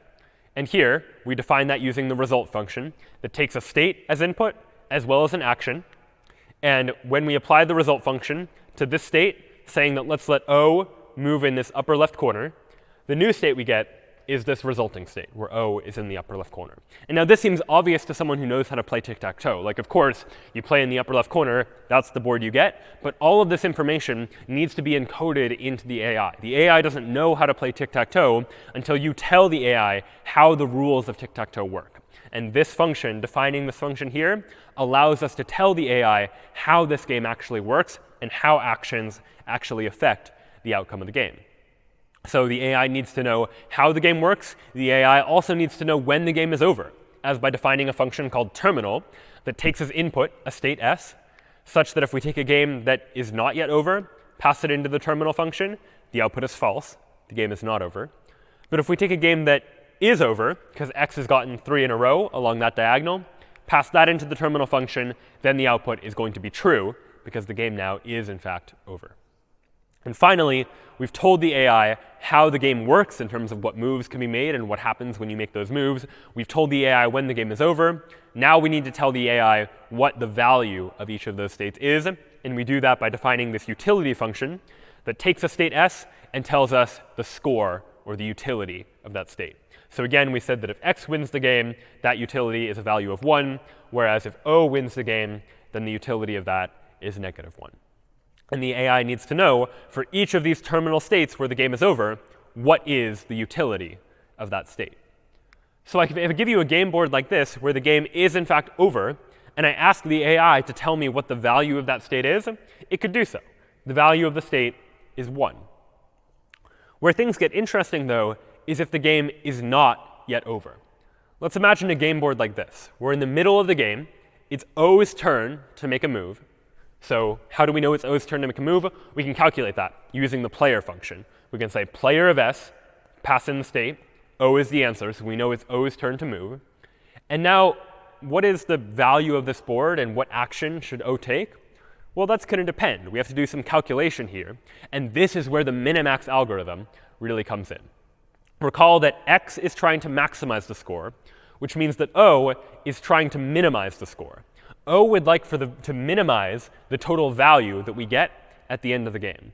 And because this game isn't over yet, we don't really know just yet what the value of this game board is. We have to do some calculation in order to figure that out. And so how do we do that kind of calculation? Well, in order to do so, we're going to consider, just as we might in a classical search situation, what actions could happen next, and what states will that take us to. And it turns out that in this position, there are only 2 open squares, which means there are only 2 open places where O can make a move. O could either make a move in the upper left, or O could make a move in the bottom middle. And Minimax doesn't know right out of the box which of those moves is going to be better, so it's going to consider both. But now we sort of run into the same situation. Now I have 2 more game boards, neither of which is over. What happens next? And now it's in this sense that Minimax is what we'll call a recursive algorithm. It's going to now repeat the exact same process, although now considering it from the opposite perspective. It's as if I am now going to put myself, if I am the O player, I am going to put myself in my opponent's shoes, my opponent as the X player, and consider what would my opponent do if they were in this position? What would my opponent do, the X player, if they were in that position? And what would then happen? Well, the other player, my opponent, the x player, is trying to maximize the score, whereas I am trying to minimize the score as the O player. So x is trying to find the maximum possible value that they can get. And so what's going to happen? Well, from this board position, x only has one choice. X is going to play here, and they're going to get 3 in a row. And we know that that board, x winning, that has a value of 1. If x wins the game, the value of that game board is 1. And so from this position, if this state can only ever lead to this state, it's the only possible option, and this state has a value of 1, then the maximum possible value that the x player can get from this game board is also 1. From here, the only place we can get is to a game with a value of 1, so this game board also has a value of 1. Now we consider this one over here. What's going to happen now? Well, x needs to make a move. The only move x can make is in the upper left, so x will go there. And in this game, no one wins the game. Nobody has 3 in a row, so the value of that game board is 0. Nobody's won. And so again, by the same logic, if from this board position, the only place we can get to is a board where the value is 0, then this state must also have a value of 0. And now here comes the choice part, the idea of trying to minimize. I, as the O player, now know that if I make this choice, moving in the upper left, that is going to result in a game with a value of 1, assuming everyone plays optimally. And if I instead play in the lower middle, choose this fork in the road, that is going to result in a game board with a value of 0. I have 2 options. I have a 1 and a 0 to choose from, and I need to pick. And as the min player, I would rather choose the option with the minimum value. So whenever a player has multiple choices, the min player will choose the option with the smallest value, the max player will choose the option with the largest value. Between the 1 and the 0 is smaller, meaning I'd rather tie the game than lose the game. And so this game board, we'll say, also has a value of 0, because if I am playing optimally, I will pick this fork in the road. I'll place my O here to block x's 3 in a row, x will move in the upper left, and the game will be over, and no one will have won the game. So this is now the logic of minimax, to consider all of the possible options that I can take, all of the actions that I can take, and then to put myself in my opponent's shoes. I decide what move I'm going to make now by considering what move my opponent will make on the next turn. And to do that, I consider what move I would make on the turn after that, so on and so forth, until I get all the way down to the end of the game, to one of these so-called terminal states. In fact, this very decision point, where I am trying to decide as the O player what to make a decision about, might have just been a part of the logic that the X player, my opponent, was using the move before me. This might be part of some larger tree where X is trying to make a move in this situation and needs to pick between 3 different options in order to make a decision about what to happen. And the further and further away we are from the end of the game, the deeper this tree has to go, because every level in this tree is going to correspond to one move or action that I take, one move or action that my opponent takes in order to decide what happens. And in fact, it turns out that if I am the X player in this position, and I recursively do the logic and see I have a choice, 3 choices in fact, one of which leads to a value of 0. If I play here, then if everyone plays optimally, the game will be a tie. If I play here, then O is going to win, and I'll lose playing optimally. Or here, where I, the X player, can win, well, between a score of 0 and -1 and 1, I'd rather pick the board with a value of 1, because that's the maximum value I can get. And so this board would also have a maximum value of 1. And so this tree can get very, very deep, especially as the game starts to have more and more moves. And this logic works not just for tic-tac-toe, but any of these sorts of games where I make a move, my opponent makes a move, and ultimately we have these adversarial objectives. And we can simplify the diagram into a diagram that looks like this. This is a more abstract version of the minimax tree, where these are each states, but I'm no longer representing them as exactly like tic-tac-toe boards. This is just representing some generic game that might be tic-tac-toe, might be some other game altogether. Any of these green arrows that are pointing up, that represents a maximizing state. I would like the score to be as big as possible. And any of these red arrows pointing down, those are minimizing states, where the player is the min player, and they are trying to make the score as small as possible. So if you imagine in this situation, I am the maximizing player, this player here, and I have 3 choices. One choice gives me a score of 5, one choice gives me a score of 3, and one choice gives me a score of 9. Well, then between those 3 choices, my best option is to choose this 9 over here, the score that maximizes my options out of all of the 3 options. And so I can give this state a value of 9, because among my 3 options, that is the best choice that I have available to me. So that's my decision now. You imagine it's like 1 move away from the end of the game. But then you could also ask a reasonable question, what might my opponent do 2 moves away from the end of the game? My opponent is the minimizing player. They are trying to make the score as small as possible. Imagine what would have happened if they had to pick which choice to make. One choice leads us to this state, where I, the maximizing player, am going to opt for 9, the biggest score that I can get. And 1 leads to this state, where I, the maximizing player, would choose 8, which is then the largest score that I can get. Now the minimizing player, forced to choose between a 9 or an 8, is going to choose the smallest possible score, which in this case is an 8.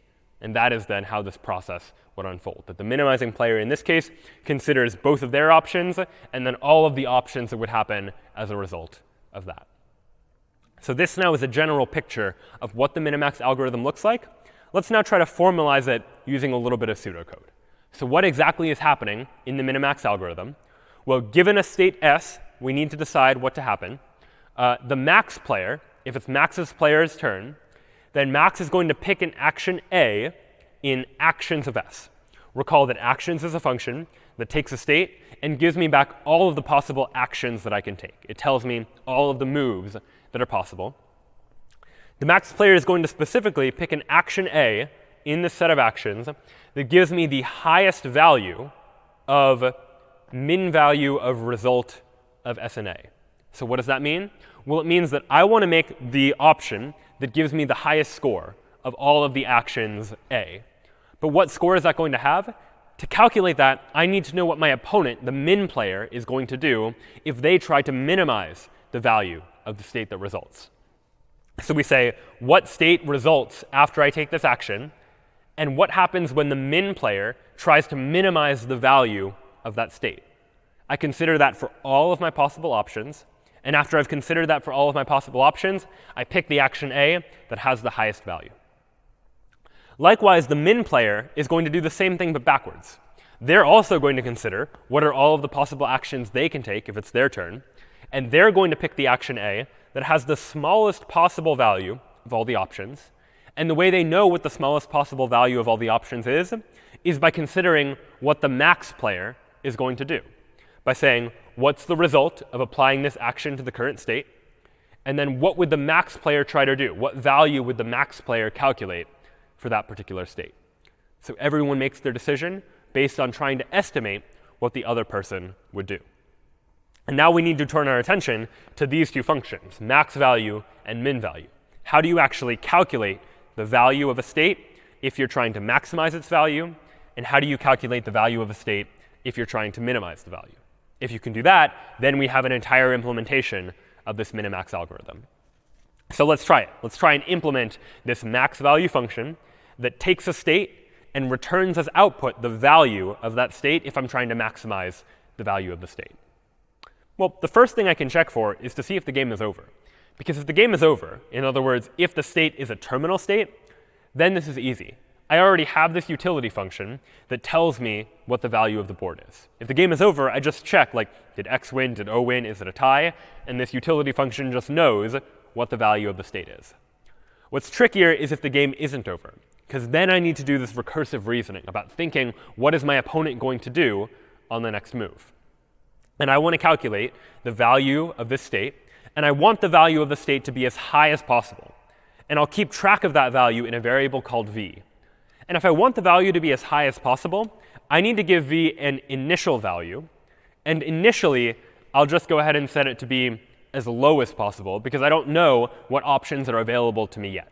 So initially, I'll set v equal to -infinity, which seems a little bit strange. But the idea here is I want the value initially to be as low as possible, because as I consider my actions, I'm always going to try and do better than v.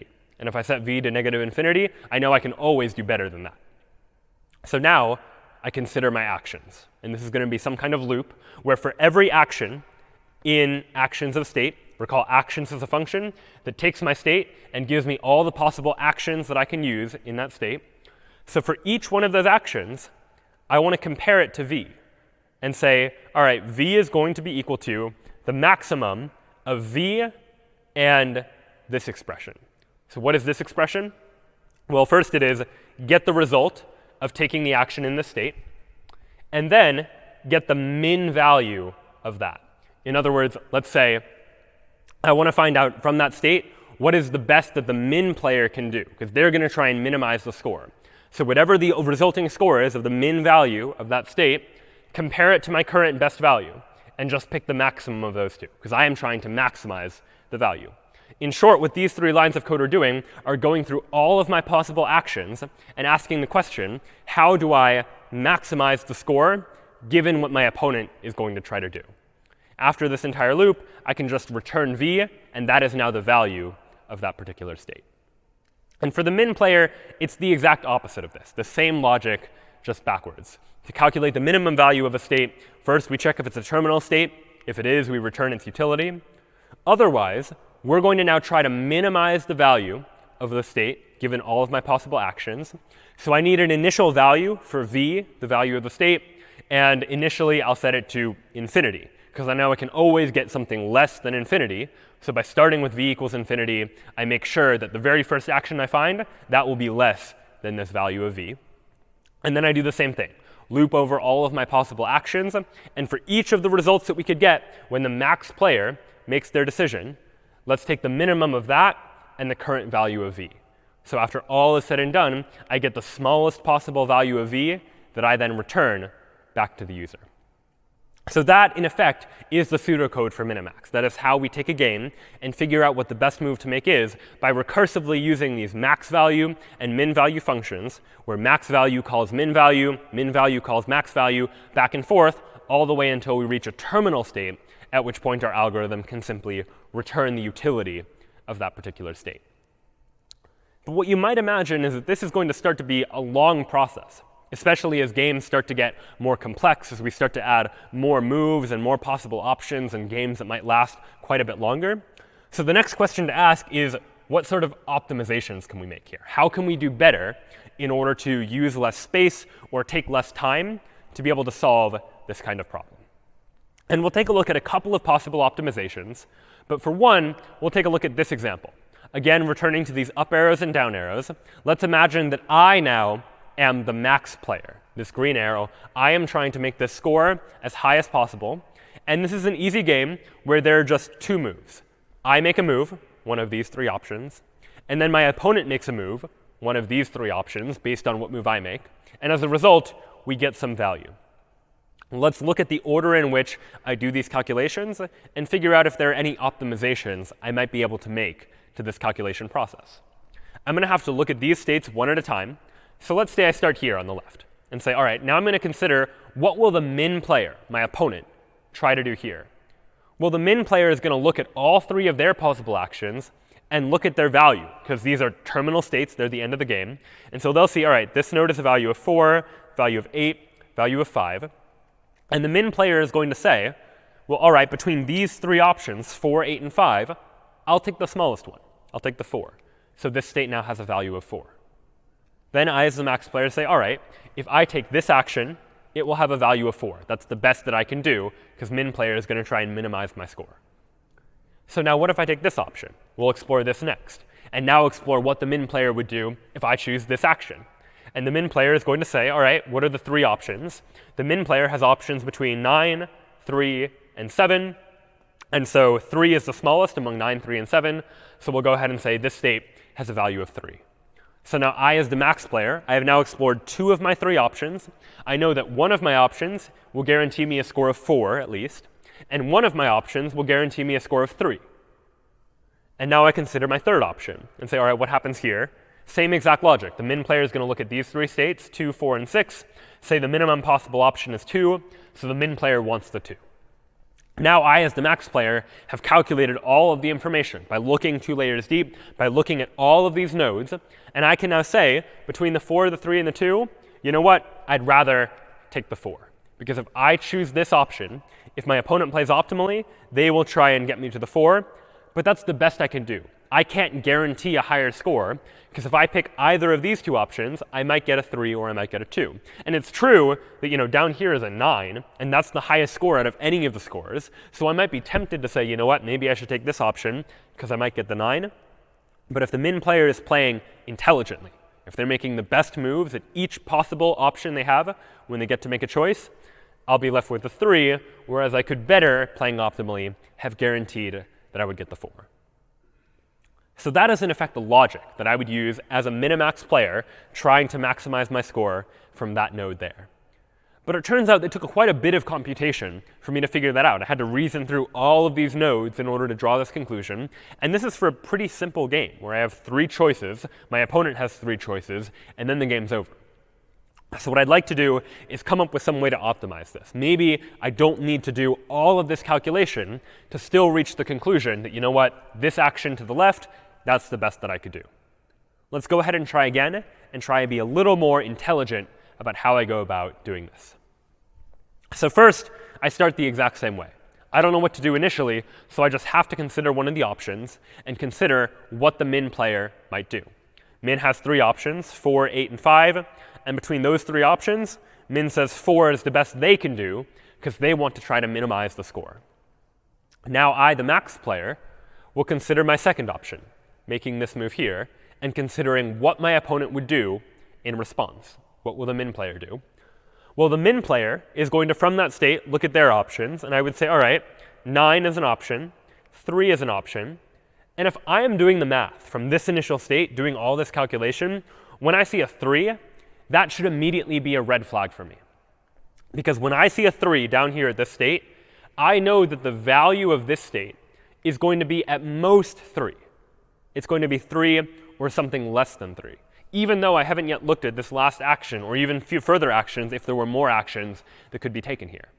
How do I know that? Well, I know that the min player is going to try to minimize my score. And if they see a 3, the only way this could be something other than a 3 is if this remaining thing that I haven't yet looked at is less than 3. Which means there's no way for this value to be anything more than 3, because the min player can already guarantee a 3, and they are trying to minimize my score. So what does that tell me? Well, it tells me that if I choose this action, my score is going to be 3 or maybe even less than 3 if I'm unlucky. But I already know that this action will guarantee me a 4. And so given that I know that this action guarantees me a score of 4, and this action means I can't do better than 3, if I'm trying to maximize my options, there is no need for me to consider this triangle here. There is no value, no number that could go here that would change my mind between these 2 options. I'm always going to opt for this path that gets me a 4, as opposed to this path where the best I can do is a 3 if my opponent plays optimally. And this is going to be true for all of the future states that I look at too. That if I look over here at what min player might do over here, if I see that this state is a 2, I know that this state is at most a 2. Because the only way this value could be something other than 2 is if one of these remaining states is less than a 2, and so the min player would opt for that instead. So even without looking at these remaining states, I, as the maximizing player, can know that choosing this path to the left is going to be better than choosing either of those 2 paths to the right, because this one can't be better than 3, this one can't be better than 2, and so 4 in this case is the best that I can do. So in order to do this, and I can say now that this state has a value of 4. So in order to do this type of calculation, I was doing a little bit more bookkeeping, keeping track of things, keeping track all the time of what is the best that I can do, what is the worst that I can do, and for each of these states saying, all right, well, if I already know that I can get a 4, then if the best I can do at this state is a 3, no reason for me to consider it. I can effectively prune this leaf and anything below it from the tree. And it's for that reason that this approach, this optimization to minimax, is called alpha-beta pruning. Alpha and beta stand for these 2 values that you'll have to keep track of the best you can do so far and the worst you can do so far. And pruning is the idea of if I have a big, long, deep search tree, I might be able to search it more efficiently if I don't need to search through everything, if I can remove some of the nodes to try and optimize the way that I look through this entire search space. So alpha-beta pruning can definitely save us a lot of time as we go about the search process by making our searches more efficient. But even then, it's still not great as games get more complex. Tic-tac-toe, fortunately, is a relatively simple game, and we might reasonably ask a question like, how many total possible tic-tac-toe games are there? You can think about it. You can try and estimate, how many moves are there at any given point, how many moves long can the game last. It turns out there are about 255,000 possible tic-tac-toe games that can be played. But compare that to a more complex game, something like a game of chess, for example. Far more pieces, far more moves, games that last much longer. How many total possible chess games could there be? It turns out that after just 4 moves each, 4 moves by the white player, 4 moves by the black player, that there are 288 billion possible chess games that can result from that situation after just 4 moves each. And going even further, if you look at entire chess games and how many possible chess games there could be as a result there are more than 10 to the 29,000 possible chess games, far more chess games than could ever be considered. And this is a pretty big problem for the minimax algorithm, because the minimax algorithm starts with an initial state, considers all the possible actions and all the possible actions after that, all the way until we get to the end of the game. And that's going to be a problem if the computer is going to need to look through this many states, which is far more than any computer could ever do in any reasonable amount of time. So what do we do in order to solve this problem? Instead of looking through all these states, which is totally intractable for a computer, we need some better approach. And it turns out that better approach generally takes the form of something called depth-limited minimax, where normally minimax is depth unlimited. We just keep going layer after layer, move after move, until we get to the end of the game. Depth-limited minimax is instead going to say, you know what, after a certain number of moves, maybe I'll look 10 moves ahead, maybe I'll look 12 moves ahead, but after that point, I'm going to stop and not consider additional moves that might come after that, just because it would be computationally intractable to consider all of those possible options. But what do we do after we get 10 or 12 moves deep and we arrive at a situation where the game's not over? Minimax still needs a way to assign a score to that game board or game state to figure out what its current value is, which is easy to do if the game is over, but not so easy to do if the game is not yet over. So in order to do that, we need to add one additional feature to depth-limited minimax called an evaluation function, which is just some function that is going to estimate the expected utility of a game from a given state. So in a game like chess, if you imagine that a game value of 1 means white wins, -1 means black wins, 0 means it's a draw, then you might imagine that a score of like 0.8 means white is very likely to win, though certainly not guaranteed. And you would have an evaluation function that estimates how good the game state happens to be.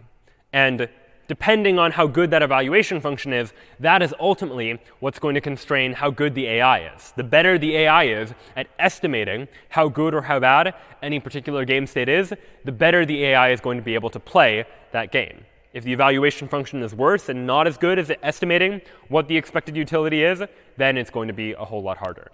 And you can imagine trying to come up with these evaluation functions. In chess, for example, you might write an evaluation function based on how many pieces you have as compared to how many pieces your opponent has, because each one has a value. And your evaluation function probably needs to be a little bit more complicated than that to consider other possible situations that might arise as well. And there are many other variants on Minimax that add additional features in order to help it perform better under these larger, more computationally untractable situations where we couldn't possibly explore all of the possible moves. So we need to figure out how to use evaluation functions and other techniques to be able to play these games ultimately better. But this now was a look at this kind of adversarial search, these search problems where we have situations where I am trying to play against some sort of opponent. And these search problems show up all over the place throughout artificial intelligence. We've been talking a lot today about more classical search problems like trying to find directions from one location to another. But any time an AI is faced with trying to make a decision, like what do I do now in order to do something that is rational or do something that is intelligent, or trying to play a game, like figuring out what move to make, these sort of algorithms can really come in handy. It turns out that for tic-tac-toe, the solution is pretty simple because it's a small game. XKCD has famously put together a webcomic where he will tell you exactly what move to make as the optimal move to make, no matter what your opponent happens to do. This type of thing is not quite as possible for a much larger game like checkers or chess, for example, where chess is totally computationally untractable for most computers to be able to explore all the possible states. So we really need our AI to be far more intelligent about how they go about trying to deal with these problems and how they go about taking this environment that they find themselves in and ultimately searching for one of these solutions. So this then was a look at search in artificial intelligence. Next time, we'll take a look at knowledge, thinking about how it is that our AIs are able to know information, reason about that information, and draw conclusions, all in our look at AI and the principles behind it. We'll see you next time.